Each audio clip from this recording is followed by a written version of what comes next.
Sa mga bunso, so yan, bumili po tayo ng Mega Box sa Shopee.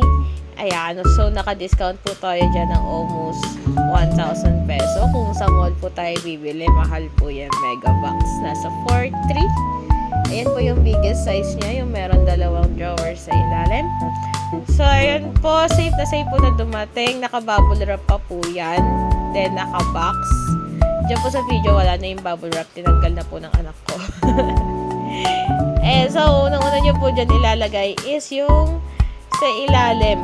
Ayan, lalagay nyo po yung mga stopper stand dyan.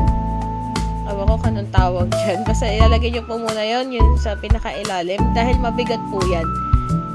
Hindi nyo na yan malalagay after nyong mabuo yung drawer. So, ayan dyan po sa manual. Meron manual.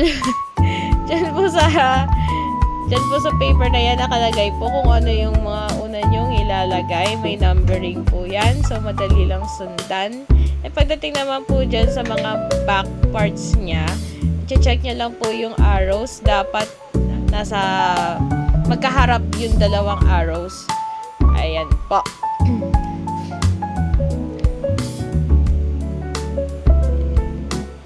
And then, kapag po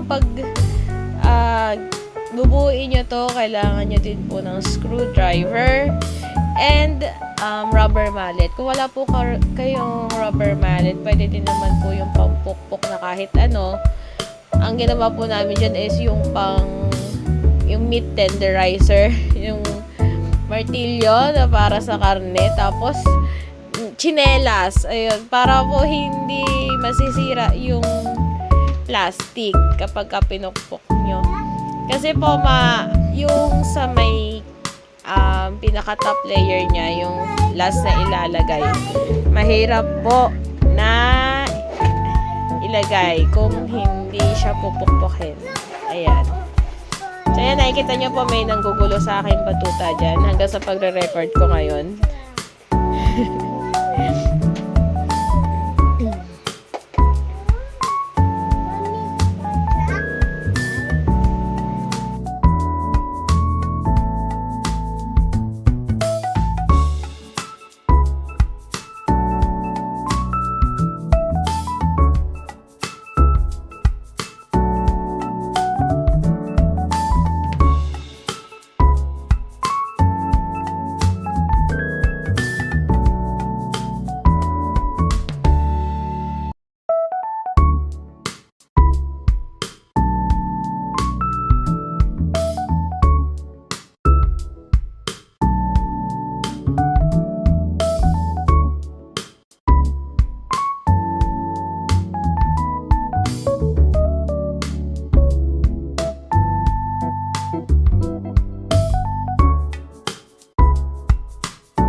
So far naman po, kompleto yung parts na dumating sa akin. Kaya lang merong konting basag siya, yung isang part.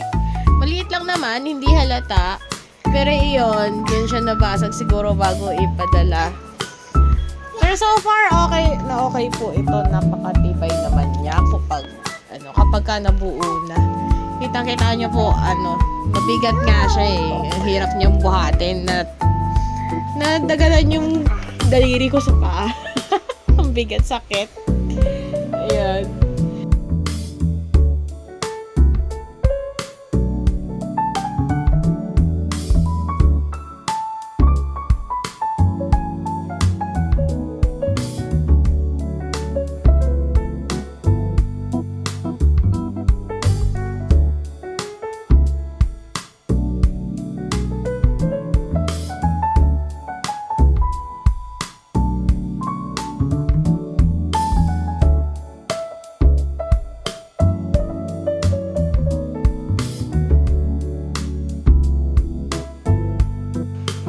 Diyan po kami pinaka-nahirapan sa ibabaw. Kaya tinulungan na ako ni Daddy. Pinukpok din po namin yan. Hindi na lang nakita sa video kasi nalobat na yung phone ko. Dahil isang oras po kung magre-record.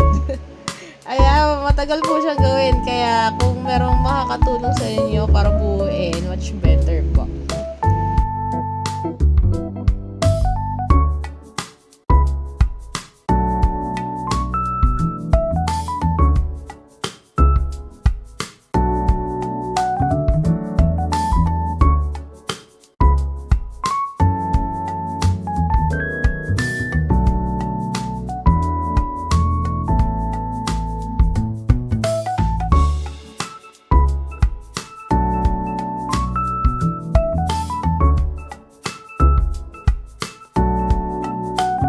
Then, sa handle po, ang gagamitin ninyo is yung malaking screwdriver. Nagpakahirap ako dyan. Best, ang liit yung screwdriver ko nung una. Dapat pala yung big size. Kasi mahigpit po siya, maliit yung butas. Ayan. So, sure na hindi matatanggal basta-basta yung handle na yan. Dahil napakasikip po yan. Ayan siya. So, yun lamang po. Don't forget to like this video and subscribe to my channel for more contents. Yun lang po. Bye mga bunso. Keep watching.